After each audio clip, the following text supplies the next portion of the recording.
Hi friends, ಎಲ್ಲರೂ ಹೇಗಿದ್ದೀರಾ? ವನಿತಾಸ್ ಕಿಚನ್ಗೆ ನಿಮಗೆ ಸ್ವಾಗತ. ನಾವು ಇವತ್ತು ಅಕ್ಕಿ ರೊಟ್ಟಿ ಮಾಡೋಣ ಬನ್ನಿ. ಇದು ಹೇಗೆ ಮಾಡೋದು ಅಂತ ನೋಡೋಣ. ಇದಕ್ಕೆ ನಾವು ಇಲ್ಲಿ ಕ್ಯಾರೆಟ್, ಸೌತೆಕಾಯಿ, ಈರುಳ್ಳಿ ಮತ್ತು ಮೂಲಂಗಿನ ನಾವು ತುರ್ಕೊಂಡಿದ್ದೀವಿ. ಈರುಳ್ಳಿನ ಕಟ್ ಮಾಡ್ಕೊಂಡಿದ್ದೀವಿ. ಆಮೇಲೆ ಇಲ್ಲಿ ಕೊತ್ತಂಬರಿ ಸೊಪ್ಪು, ಆಮೇಲೆ ಅವರೆಕಾಳು ನೋಡಿ 1 ಬೌಲು. ಓಕೆನಾ? ನಿಮ್ಗೆ ಎಷ್ಟು ಬೇಕೋ ಅಷ್ಟು ತೊಗೊಳ್ಳಿ ಅದನ್ನ. ಈಗ ಅವರೆಕಾಳನ್ನ ಸ್ವಲ್ಪ ತರಿಯಾಗಿ ರುಬ್ಕೊಳ್ಳಿ ಈ ಥರ. ಅದನ್ನ ಒಂದು ಪಾತ್ರೆಗೆ ಹಾಕ್ಕೊಳ್ಳಿ. ಆಮೇಲೆ ಯಾವುದು ನೀವು ಈರುಳ್ಳಿ ಕಟ್ ಮಾಡ್ಕೊಂಡಿರೋದು ಆಮೇಲೆ ತುರ್ಕೊಂಡಿರೋ ತರಕಾರಿಗಳನ್ನ ಒಂದು ಪಾತ್ರೆಗೆ ಹಾಕ್ಕೊಳ್ಳಿ. ಇದು ತುಂಬಾ ಚೆನ್ನಾಗಾಗಿತ್ತು, ಈಸಿನೂ ಸಹ, ಮಕ್ಕಳಿಗೂ ಇಷ್ಟ ಆಗುತ್ತೆ, ಆಮೇಲೆ ಹೆಲ್ತಿನೂ ಸಹ. ಯಾಕೆ ಅಂದರೆ ಇದರಲ್ಲಿ ತರಕಾರಿಗಳಿವೆ ನೋಡಿ. ಈ ಥರ ಒಂದು ಬೌಲಿಗೆ ಹಾಕ್ಕೊಳ್ಳಿ ನೋಡಿ. ಆಮೇಲೆ ಇದಕ್ಕೆ ಕೊತ್ತಂಬರಿ ಸೊಪ್ಪು ಸಹ ನೀವು ಇದಕ್ಕೆ ಸೇರಿಸ್ಕೊಳ್ಳಿ. ಆಮೇಲೆ ಸ್ವಲ್ಪ ಜೀರಿಗೆನ ಹಾಕ್ಕೊಳ್ಳಿ. ಆಮೇಲೆ ರುಚಿಗೆ ತಕ್ಕಷ್ಟು ಉಪ್ಪನ್ನು ಸೇರಿಸಿ. ಆಮೇಲೆ ಇದಕ್ಕೆ ನೀವು ನಿಮಗೆ ಬೇಕಾದಷ್ಟು ಅಕ್ಕಿ ಹಿಟ್ಟನ್ನ ಹಾಕ್ಕೊಳ್ಬೇಕು. ನಾನು ಇಲ್ಲಿ 3 ಬೌಲ್ ಹಾಕ್ಕೊಂಡಿದ್ದೀನಿ. ಆಮೇಲೆ ಇದನ್ನ ಚೆನ್ನಾಗಿ ಮಿಕ್ಸ್ ಮಾಡ್ಕೊಳ್ಳಿ. ನೀರನ್ನ ಹಾಕ್ಕೊಂಡು ನೀವು ಮಿಕ್ಸ್ ಮಾಡ್ಕೊಳ್ಬಹುದು.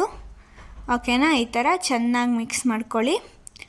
ಈ ಚಾನಲ್ನ ಲೈಕ್, ಶೇರ್ ಮತ್ತು ಸಬ್ಸ್ಕ್ರೈಬ್ ಮಾಡೋದು ಮರಿಬೇಡಿ ನೋಡಿ. ಸ್ವಲ್ಪ ಸ್ವಲ್ಪ ನೀರು ಹಾಕ್ಕೊಂಡು ಮಿಕ್ಸ್ ಮಾಡ್ಕೊಳ್ತಾ ಇರಿ.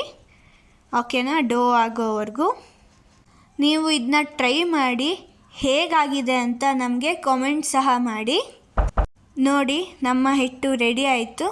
ನೋಡಿ ಎಷ್ಟು ಚೆನ್ನಾಗಿ ಕಾಣಿಸ್ತಾ ಇದೆ, ಕಲರ್ಫುಲ್ಲಾಗಿ. ಈ ಥರ ಆಗಬೇಕು ಇದು. ಈ ಥರ ಚೆನ್ನಾಗಿ ನೋಡಿ, ಈ ಥರ. ಓಕೆನಾ?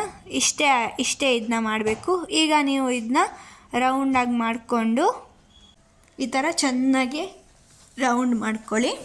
ನೋಡಿ, ಇಷ್ಟು ಮಾಡ್ಕೊಂಡಿದ್ದೀನಿ ನಾನು. ಇದನ್ನ ನೀವು ಇದನ್ನು ನೀವು ಬಟರ್ ಪೇಪರ್ ಮೇಲೆ ಹಾಕ್ಕೊಳ್ಳಿ. ಬಟರ್ ಪೇಪರಿಗೆ ಸ್ವಲ್ಪ ಆಯಿಲ್ ಹಾಕ್ಕೊಳ್ಳಿ. ಆಮೇಲೆ ಇದ್ರ ಮೇಲೆ ಸಹ ಇನ್ನೊಂದು ಬಟರ್ ಪೇಪರ್ ಹಾಕ್ಕೊಳ್ಳಿ. ಆಮೇಲೆ ಇದನ್ನ ಚೆನ್ನಾಗಿ ಬರ್ಕೊಳ್ಳಿ ನೋಡಿ, ಈ ಥರ. ಆಮೇಲೆ ನೀವು ಈ ಥರ ಪ್ಯಾನ್ ಮೇಲೆ ಈ ಥರ ಹಾಕ್ಕೊಳ್ಳಿ.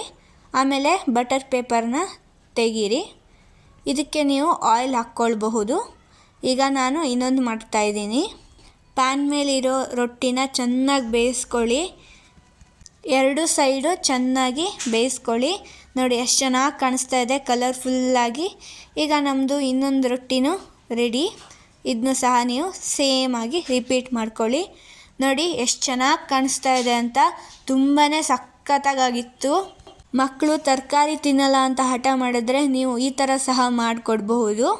ಇದು ಸಾಫ್ಟಾಗಿರುತ್ತೆ, ಬಿಸಿ ಇದ್ದಾಗ ಅಷ್ಟೇ ಅಲ್ಲ, ತಣ್ಣಗಾದ್ಮೇಲೂ. ನೋಡಿ ಎಷ್ಟು ಚೆನ್ನಾಗಿ ಕಾಣಿಸ್ತಾ ಇದೆ ಅಂತ. ಈ ಥರ ನೀವು ಮಾಡ್ಕೊಳ್ಬಹುದು. ಇದು ತುಂಬಾ ಈಸಿ. ನೀವು ರಾತ್ರಿ ಊಟಕ್ಕೂ ಸಹ ಮಾಡ್ಕೊಳ್ಬೋದು. ಇಷ್ಟೇ ಆಗಿತ್ತು ಈ ವಿಡಿಯೋದಲ್ಲಿ. Thank you for watching.